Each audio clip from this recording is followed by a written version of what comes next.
अजीज दोस्तों नमस्कार।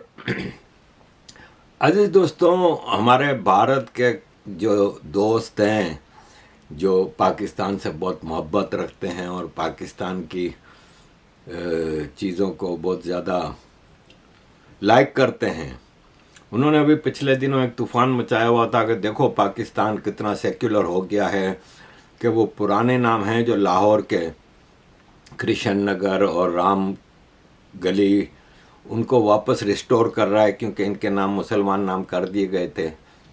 तो ख़बर यह है कि मरियम नवाज़ और आसिम मुनीर की इमेज पॉलिशिंग के लिए ये काम करना चाहते थे ये लोग, लेकिन मुल्लाओं ने वो इनका हाल किया और मुल्लाओं का इतना प्रेशर आया है कि अब सुना है कि वो इरादा बदल दिया है और जो इस्लामिक नाम थे इन जगहों के वो वही रहेंगे।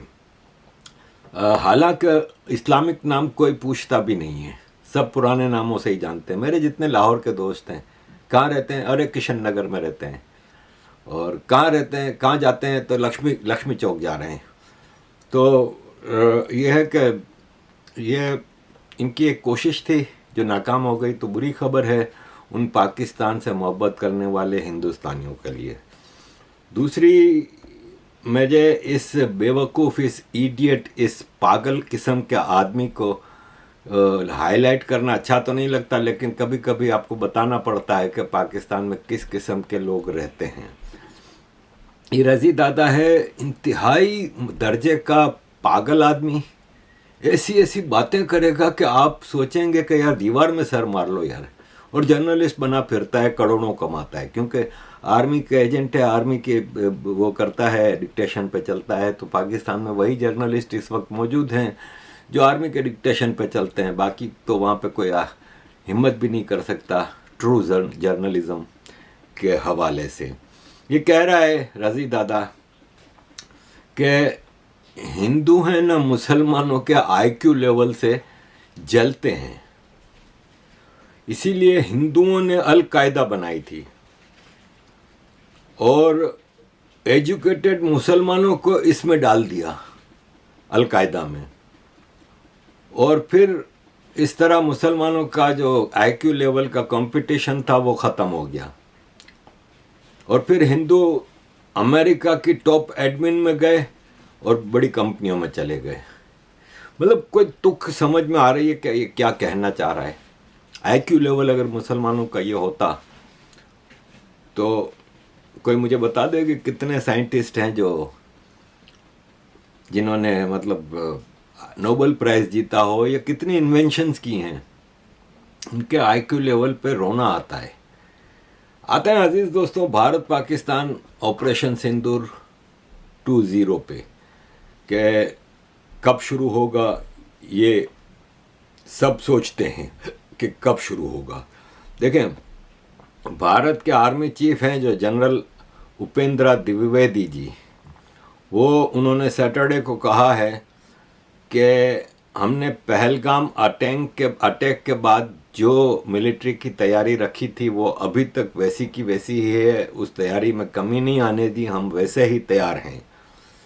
और आर्मी जो है वो बेचैनी से वेट कर रही है कि ऑपरेशन सिंदूर पार्ट 2 कब शुरू होगा, क्योंकि ऑपरेशन सिंदूर हमने पोज किया था, ख़त्म नहीं किया था। और भय बनाए रखा, जिसने दुश्मन के मन में लगातार भय बनाए रखा, और इसी का नतीजा यह हुआ कि पाकिस्तान की पूरी नौसेना डरकर अपने बंदरगाहों में दुबक कर बैठ गई थी। और साथियों, हमारी सेनाओं की यह ताकत, हमारी लगातार की गई। राजनाथ जी बता रहे थे कि पिछले ऑपरेशन सिंदूर में जब भारत ने पाकिस्तान के ऊपर अटैक किया, तबाहियां मचा दी, तो पाकिस्तान की जो नेवी के फौजी हैं वो सब बंकरों में छुप गए। और मतलब टॉप मिलिट्री लीडरशिप भी बंकरों में छुपी हुई थी और मतलब उनका हाल ख़राब था। ये लेफ्टिनेंट जनरल नोमान ज़करिया हैं जिनको पाकिस्तान के मिसाइल प्रोग्राम का इंचार्ज बनाया गया है। ये कहते हैं कि इस बार अगर भारत ने कुछ शरारत की तो मिनटों में नहीं, सेकंडों में हम जवाब देंगे। यानी पिछली बार कुछ मिनट्स में ही ये लोग पूरी दुनिया के हाथ पांव जोड़ रहे थे कि हमें बचाओ और भारत को रोको। अमेरिका, सऊदी अरब, इधर उधर हाथ पांव जोड़ रहे थे। तो इस बार सेकंडों में ये निकल पड़ेंगे, जैसे ही भारत हमला करेगा ये फौरन माफिया मांगने के लिए निकल पड़ेंगे। Let me set a context for the audience sitting here. Pakistan and India, we find ourselves in a neighborhood which is very unique, and we all understand that.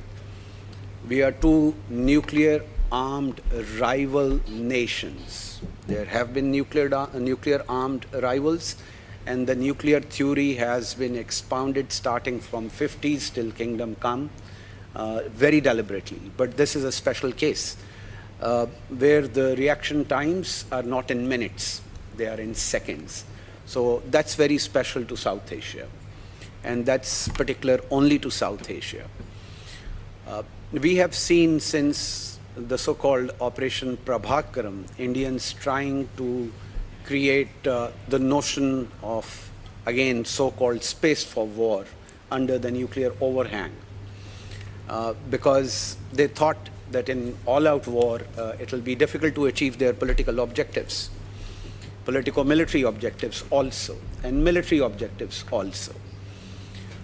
So the quest of finding that space for war brought Indian strategic thinking, where non-contact warfare was thought to be the panacea for the problem, the solution for the space for war. And I'll share a very interesting thing with you. The mission that my army has given by the government of Pakistan, I'll share the first two words of that mission. And they say, deter war. The primary mission of the Pakistan military is to deter war. And should it happen, then we'll do what we have done always. And we did it last May 25, last year, for everybody to watch. Rocket Force in... आपने इनकी बात सुनी। ये अभी एक international conference में गए थे और वहाँ पे शंग्रीला डायलॉग जो चल रहा था उसमें उन्होंने ये स्पीच की थी। आप आईक्यू लेवल, आपने रजीद दादा की बात सुनी थी, ये है इनका आईक्यू लेवल। ये हर चीज़ में सिर्फ धमकियाँ, एटॉमिक प्रोग्राम के ऊपर ही हर चीज़ गोल मोल चलती है इनकी। मैं ये पूछता हूँ कि भाई साहब मुझे ये बताए कि पाकिस्तान का एटॉमिक प्रोग्राम पाकिस्तान को क्या दे रहा है, पाकिस्तानियों को क्या दे रहा है। ये कह रहे हैं कि देखें इराक का हाल देखें, अफ़गानिस्तान का हाल देखें, हमारे पास फ़ौज है, एटम बम है, इसलिए किसी की हिम्मत नहीं। तो भाई साहब आप अगर 47 में शराफत से इंडिया के साथ छोटे भाई की तरह रहते, आपको शरारत थी क्योंकि आपको क्रिएट किया था ना जिन्होंने, यानी अंग्रेज़ों ने और अमेरिका ने। जिस मकसद के लिए क्रिएट किया था वो मकसद आपके ज़रिए पूरा किया जा रहा था। इंडिया को ऑक्यूपाई रखो और इस रीजन में इनका बफर स्टेट बनते रहो। बफर स्टेट बनने के लिए आर्मी को स्ट्रॉन्ग करना ज़रूरी था अमेरिका के लिए, तो शुरू से आर्मी को स्ट्रॉन्ग किया। अयूब खान को लेके आए और अयूब खान के जो आप गूगल पे सर्च कर लें कि Ayub Khan with American authorities, आपको ऐसी ऐसी फ़ोटोज़ और वीडियोस मिलेंगी। वो अमेरिकन प्रेसिडेंट को यूं कर रहा है अयूब खान, उसकी फैमिलियाँ उसको एयरपोर्ट लेने जाती थीं अयूब खान को, इनके घरों में रहता था, इनके साथ कई कई हफ्ते रहता था। ज़ियाउल-हक का देख लें, मुशर्रफ का देख लें, आसिम मुनीर का देख लें। इनको नज़र आ रहा है कि ये नाजायज़ बच्चे हैं अमेरिका के और इनको पाला पोसा ही इसीलिए किया है। तो अजीज़ दोस्तों, पाकिस्तान का जो नेटवर्क है ना अमेरिका के साथ, उसमें आर्मी का बहुत ही ज़्यादा रोल है और बहुत ही ख़तरनाक रोल है। और ये अभी जो स्पीच कर रहे थे ज़करिया साहब, उन्होंने हमें बता दिया कि क्या प्लान है इनका और पाकिस्तान किस तरह भारत को टारगेट करना चाह रहा है। हालांकि इस कॉन्फ्रेंस में इनकी इज्जत नज़र आ गई कि अमेरिकन और चाइनीज़ जनरल आपस में लगे हुए थे, ये अपना हाथ बढ़ा रहे हैं हाथ मिलाने के लिए, कोई इनकी तरफ घास भी नहीं डाल रहे इनको। उसी एक और कॉन्फ्रेंस हुई थी जिसमें अमेरिका के डिफेंस सेक्रेटरी जो हैं वो पीटर हेक्सेट, उन्होंने एक स्पीच की, उन्होंने अपनी स्पीच के शुरू में And in South Asia, India is a critical anchor to hold the line. A powerful India acting in its own self-interest advances our shared goal of maintaining a balance of power across the region. India is modernizing its military to carry its share of the security burden, particularly in the Indian Ocean.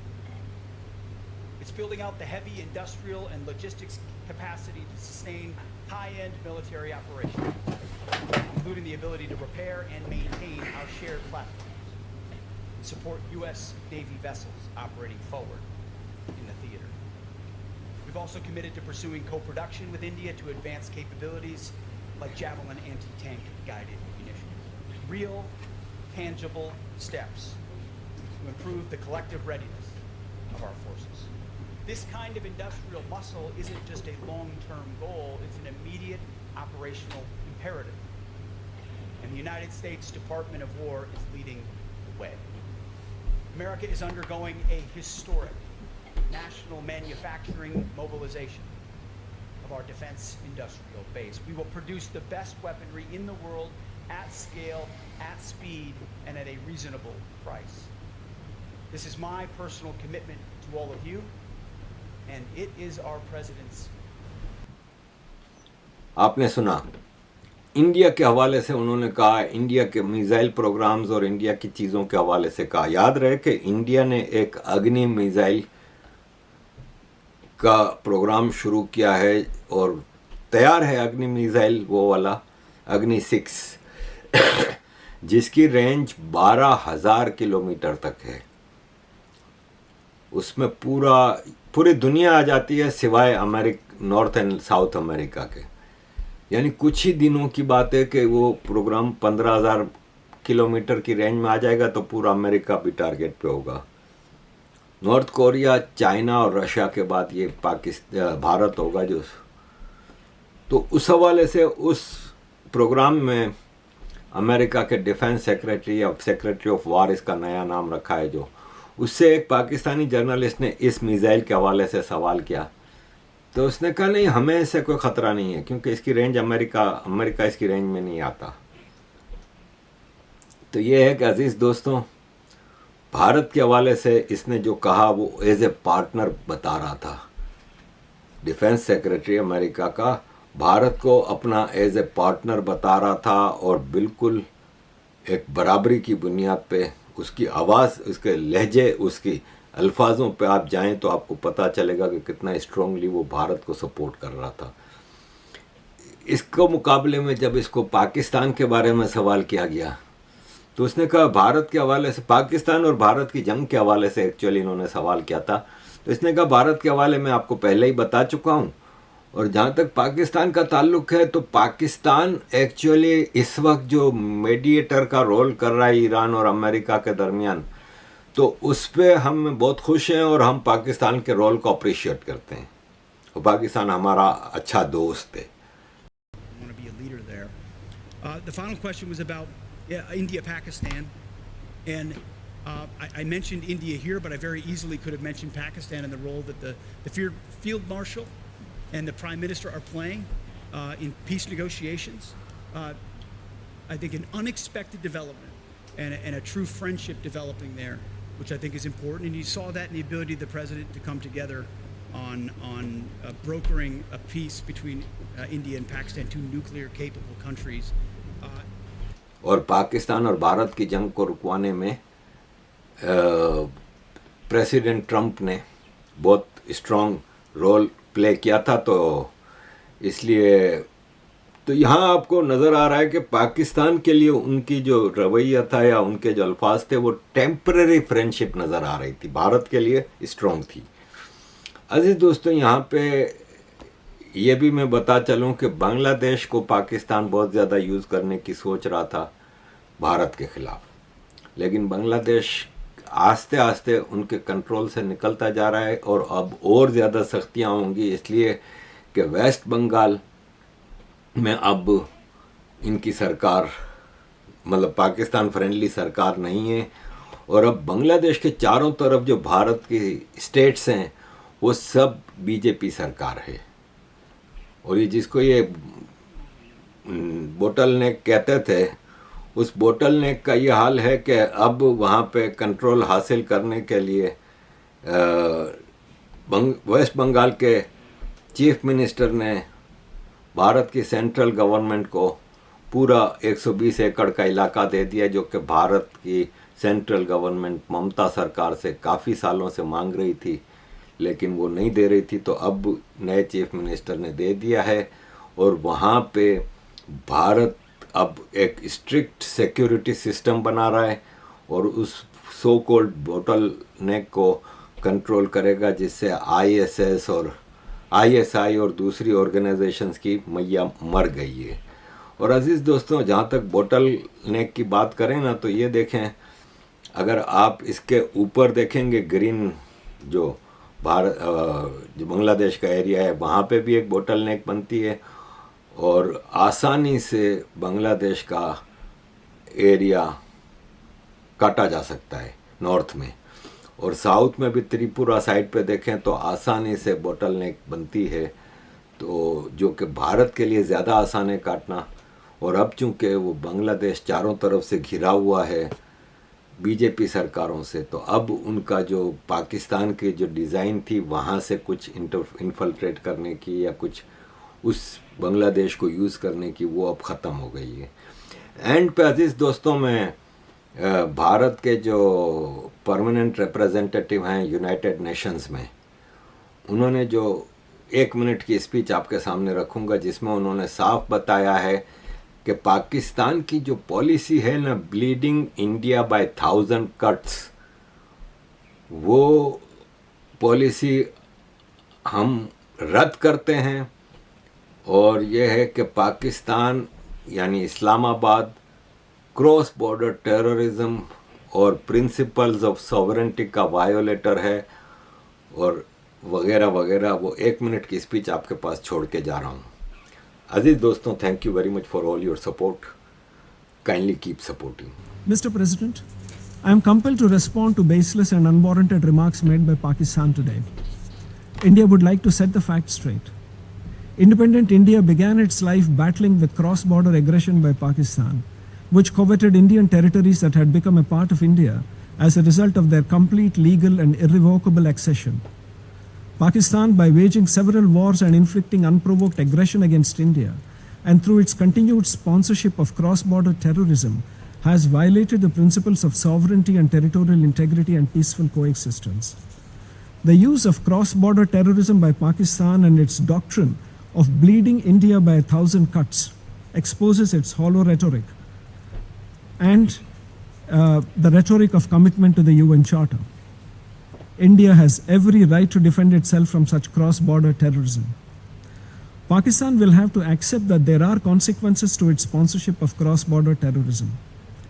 Pakistan's harnessing of the malevolent forces of terrorism, religious extremism, violent radicalism, and anti-India rhetoric has continued unabated since its creation. The facts in this regard are on public record and need no further elucidation. Pakistan must credibly and irrevocably end its support for all forms of terrorism. We continue to demonstrate our commitment to the purposes and principles enunciated in the UN Charter. In conclusion, India would like to reiterate that reforming the UN, particularly the Security Council, is critical to its continued relevance and legitimacy.